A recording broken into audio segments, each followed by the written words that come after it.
Welcome to Mulready Minutes with Oklahoma Insurance Commissioner Glenn Mulready. This is a podcast about insurance for insurance folks, risk managers, and business leaders. We'll dive deep and look at what is and isn't working, talk to leaders in the industry, and keep you informed on what's happening in Oklahoma and around the country. Welcome to another Mulready Minutes podcast. We are glad you're joining us. We have a special guest today in John Phillips, who's the Oklahoma National Flood Insurance Program Coordinator. I will read his bio so I don't miss anything, but John's the new state coordinator for the NFIP for Oklahoma. He recently replaced Aaron Milligan in this role, and Mr. Milligan will remain on the team. John began his service to the state in 2010 with the Oklahoma Water Resources Board's Dam Safety Program. And I do want to be clear, I don't want to emphasize that the wrong way. It's DAM, to be clear. But since 2017 has been in the Floodplain Management, also within the OWRB's Engineering and Planning Division. He holds a bachelor's degree in geography from the University of Central Oklahoma, is a certified floodplain manager, and a FEMA senior floodplain manager instructor. He and his wife Shannon have lived in the village for over 25 years, have 2 children and 2 grandchildren. John, welcome. We're glad to have you with us so you can bring your expertise as we talk about flood stuff across the board. So happy to be here. I might mention too the OWRB. I think a lot of people don't know what that is. The Water Resource Board. We'll get into that in a minute, but I just want to point out it was first designated by Governor Dewey Bartlett in 1968. John, when I first read that, I was thinking they were talking about you. Wait, he's not that old. And anyways, it's been a state agency responsible for NFIP activities in the state. Also, the Water Board partners with other state and federal agencies and local governments to prevent and mitigate the catastrophic effects of flooding disasters in Oklahoma. We experienced that just in 2019, one of the worst flooding in the history of our state in 2019, right after I had taken office. We'll talk a little bit more about that later. So, John, welcome. We are glad to have you here. Thank you. Give us a little bit of, we hit on a little bit of your background, but give us more in your background. Detail. Without being too boring, I'm originally from Louisiana.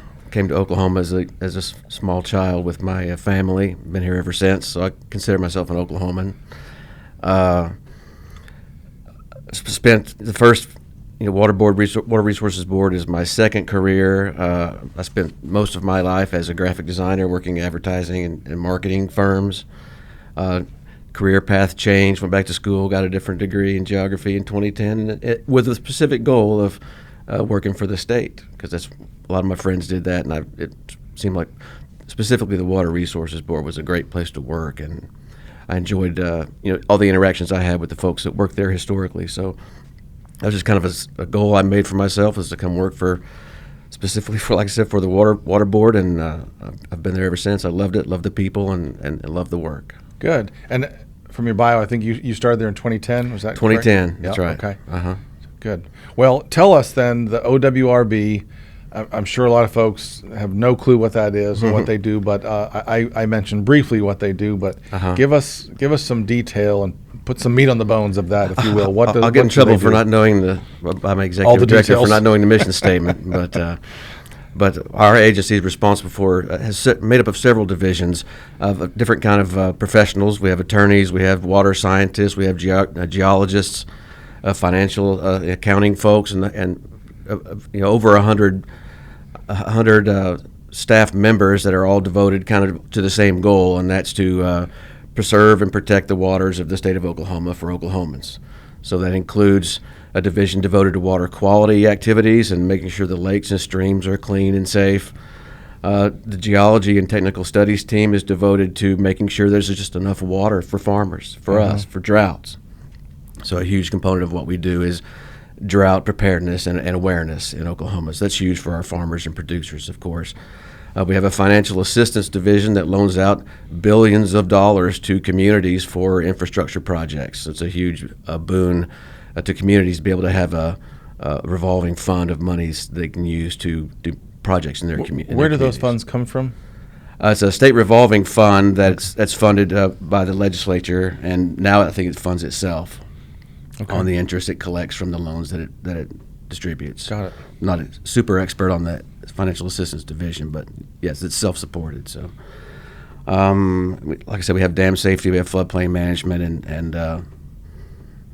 and that's about all of us. But we all have the same goal, and that's again to protect the safety of and lives of people in Oklahoma and to preserve the waters and water quality in Oklahoma.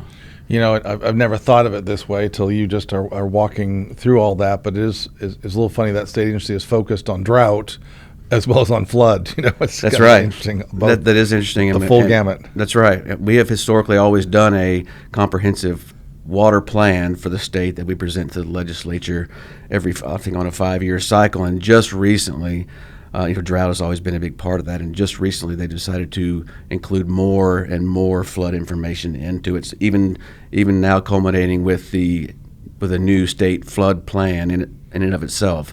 That's no longer just a part of that water plan. Now it's a standalone flood preparedness kind of plan for the state that we're trying to get off the ground just recently. Yeah.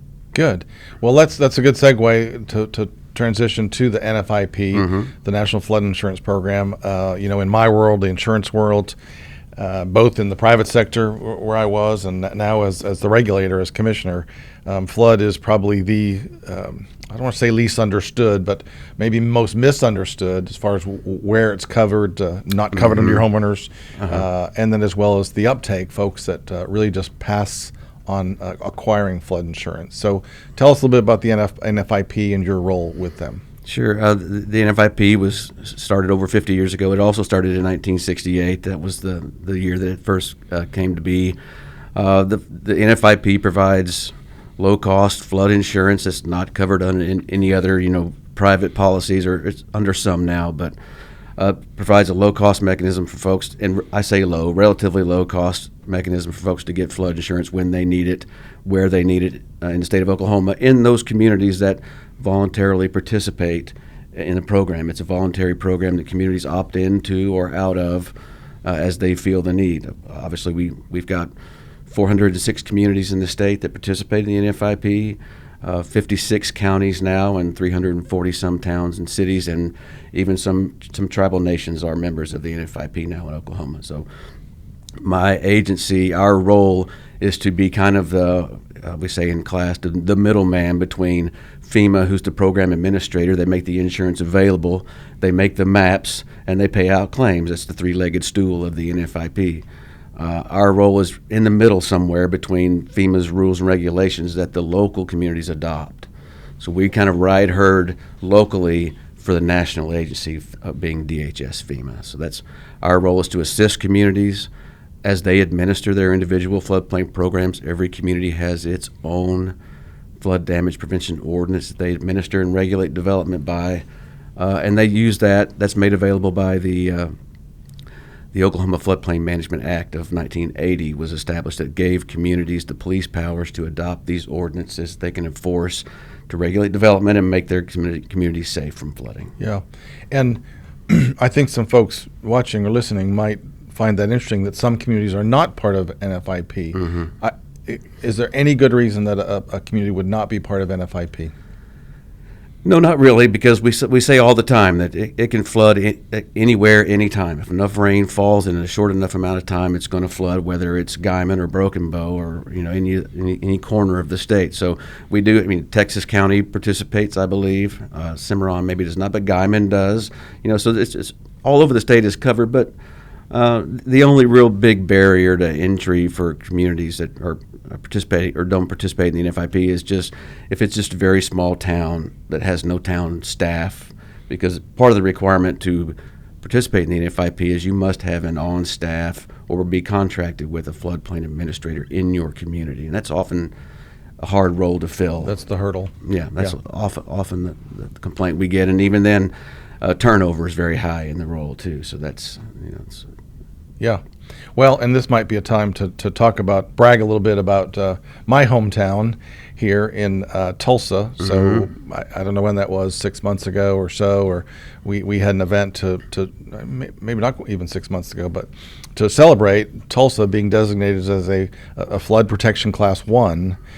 Each community has a certain protection class, just like we do with fire protection with our fire departments. But Tulsa is one of only 2 cities in the whole country that have that highest rating. That's right. Any comments about protection class and Tulsa's efforts to get there? Oh, I will yes. say, Tulsa didn't get there overnight. This started way back with some major catastrophes. Absolutely, with flood. and I believe we were together last when I spoke to you last. We were at that Tulsa Flood Expo where the Tulsa city of Tulsa was giving those kind of details out, and yeah, it's amazing. It was a 30-year project for them to get from just 7,000 flooded homes to now being the 2019 flood you mentioned before. No homes in this city of Tulsa proper were flooded as a result of their efforts. Surrounding communities, yes, but the city of Tulsa proper, they survived it. And we wish, my office wishes we were just at a national conference with some folks from city of Tulsa, and we wish we could brag more highly on them, but we had nothing to do with it. At my age, this was all Tulsa and all the 3 decades of Tulsans that did this. We're very proud of them, and we think they're by far the best in the nation. The other communities, a small community in California that's dry and maybe doesn't have certainly not comparing apples to apples when you talk about city sizes to Tulsa and that California community, but no, Tulsa's the best by far. Yeah, very proud. that is something to brag about. And to translate that to folks that may wonder what does Protection Class 1 mean, basically it is a 45% discount, the maximum discount on the rates of flood for flood insurance, because Tulsa has taken certain steps for flood mitigation and other efforts. So it translates to save dollars to Tulsa citizens, much like the fire protection that we have talked about before. For each community, we now have, I think, about 8 fire departments in Oklahoma that are Protection Class 1, which is the best that you can do. And again, that translates to insurance premium savings. When I came into office, I think there were 3. We've had great success out there, sort of coaching up communities and fire departments. We have a dedicated employee who does nothing but that. I deviate from our flood conversation to fire. Sorry about that. That's right. But congratulations. Protection Class 1 is an issue, and it takes commitment, whether you're talking about fire protection or flood, and Tulsa has committed that. So let's talk about some data on floods. I'll do my best. Okay. I'll just open I brought that up a cheat for sheet, but I think I have most of it. We'll okay. see. I mean, I know that, I think about 1 in 4 homes do have flood insurance, but go ahead and give some other data that you may have or know. Interestingly enough, I just looked for the purpose of this podcast at a class that I teach regularly. We talk. I use an old slide from 2020 that showed Oklahoma's flood insurance policies actually on the decline over that one period of time, from like 12,500 flood insurance policies down to 12,100. But looking just recently, yesterday, 10,100 policies in the state of Oklahoma. So the numbers are way down, and understandably so. It's hard to sell flood insurance during a drought. Mm-hmm. A lot of people let their policies go. Yeah, I assume if you're looking at that across the board, you'd see the 2019 flood and you'd see a spike in folks purchasing flood insurance, and then it starts to wane. That's right, and I think that's cyclical like that over time as well. So I'm sure it's true in any insurance venue, but yeah, that's been the experience. But some communities have more policyholders than others, but we do have, I think, like I said, 10,100 and something flood insurance policyholders in the state. That includes residential, non-residential, building structures and contents coverage. Let's see, I think since 1978, there's been over $12 million paid out in policy claims from the NFIP to the citizens of Oklahoma. Trying to think of other data besides that. I think that about covers the data for who has policies in Oklahoma, for sure. Okay. I might talk a little bit about that 2019 flood, because I came into office in January, and then the 2019 flood happened in May. So literally, I'd been in office for a few months and was thrust in the middle of this, the worst flooding in the history of our state, and much of it close to my hometown there. And in fact, one of the worst hit neighborhoods was an area that was in my district when I was a state representative. So I had knocked on those doors multiple times when I was running for office, and I always tell a story when I'm speaking about flood publicly. I was out there, it was right around Memorial Day weekend, may have been Memorial Day weekend, and I took one of my sons with me. I usually drag a son along to get some experiences. And I found myself out in a boat with our county commissioner, our county sheriff, and a news crew from one of the TV stations. And I was holding up my phone, my map, so that the deputy sheriff who was driving the boat could stay in the streets. Wow. And it was very surreal that he was Wow. trying to, okay, there's an intersection up here, just so they wouldn't get hung up on a fence or a Right, or mailbox stop or sign or something. wow. It was just kind of bizarre. Well, at the end of that trip around that whole area, surveying the damage, and it was someone we were trying to convince some folks to evacuate. Someone had some major health problems and they didn't want to leave, but we're trying to get them because that water was still potentially coming up at that point. Anyways, I come back to what is now shore, and there's a crowd that had gathered. They heard the insurance commissioner was out there, and they did not have pitchforks. It wasn't that sort of scene, but they were gathered, and I think they were scared. They had questions, and what I heard was from a number of these folks, they used to have flood insurance, and then they got a letter from their bank saying that the mapping had changed and they were no longer required. And I emphasize that word required, Right. to have flood insurance. The fact is they had 4 feet of water in their house, so they may not have been required, but they certainly needed That's right. flood insurance. And so I think to your point, if it rains in your community, we like to always say if it rains where you live, it can flood where you live. And this neighborhood was living proof of that. So many of them just did not have flood insurance. And I think another problem out there is folks believe that FEMA is going to ride in on a white horse and rescue them. And indeed, FEMA does come in, and they are extremely helpful. But the average check coming from FEMA, Very small. yeah, very small, can't come close to replacing full flood coverage. You know, you're talking about $7,000 maybe a check right. from FEMA on that, when you maybe have $40,000 of damage. Yeah. That sounds like about the average numbers that came out of that disaster were 7,000 and about 37,000. And I think the difference between some other kind of storm damage in my world, a tornado comes through, you get in there with equipment, you clean it up quick, 90% of the damage is insured, is covered, financially taken care of. What I saw in 2019 was the total opposite of that, where 90% of the damage was not insured. And it's not a quick cleanup, it's a disgusting, slow cleanup. That's right. In a flood situation. Not pleasant at all. And we just saw it again in Okmulgee County just recently, this spring. Just recently declared presidential state disaster declaration was achieved for Okmulgee County just past couple of days. Yeah, I was down there. It was kind of odd. I was scheduled to be in Okmulgee that day. I was scheduled to speak to the Chamber of Commerce luncheon, and of course the flooding happened overnight, and so everything was canceled. But I thought, well, I'm already scheduled to be in Okmulgee, so I drove down there and met with the fire chief that morning, and they were busy with, I want to say they did 30 rescues overnight. Even more than that, I think. It was a lot, yeah.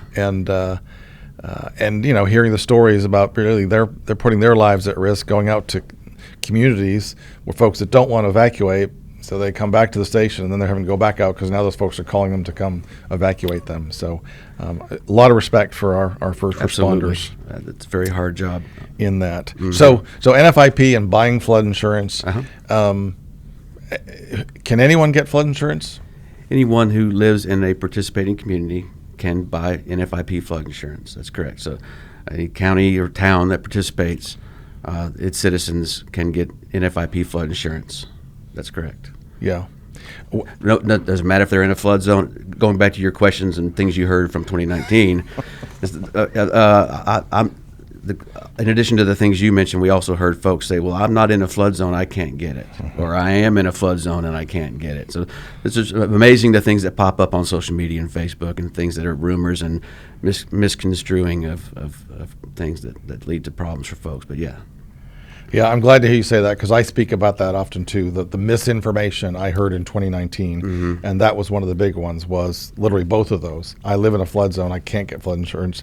I don't live in a flood zone. And this was firsthand, even not social media. I was sitting next to an attorney at a luncheon at one point and heard that from a very bright woman, but they didn't think they could get flood insurance. So. It's amazing what people take as fact. But and the one other kind of factoid like that we use a lot is, or that we hear a lot from folks, and I say it in my class all the time, we used to lie about it and make it up, but I have actually heard a person say, I don't need flood insurance because that was a 100-year flood and it just flooded last year.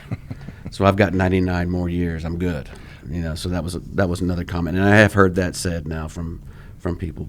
Yeah, and that reminds me, I think I cited earlier, I misstated when I said 1 in 4 have flood coverage. 1 in 4 is the folks that are going to have a flood claim during their 30-year mortgage. Over the course of a 30-year, 26% that's chance. Yep. That's right. Mm-hmm. Okay.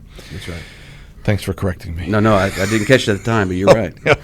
And I might also point out, again, my wife's a realtor, and she was involved in a transaction just a couple weeks ago, and there were problems with flood insurance. So to clarify, if someone's trying to buy private flood insurance, they don't have to take everybody. So you may be declined to purchase private flood insurance, but the NFIP will not decline you. I mean, if you're in a flood zone, you're in a participating community, anybody can get flood insurance. They will never decline you, and they will never drop you.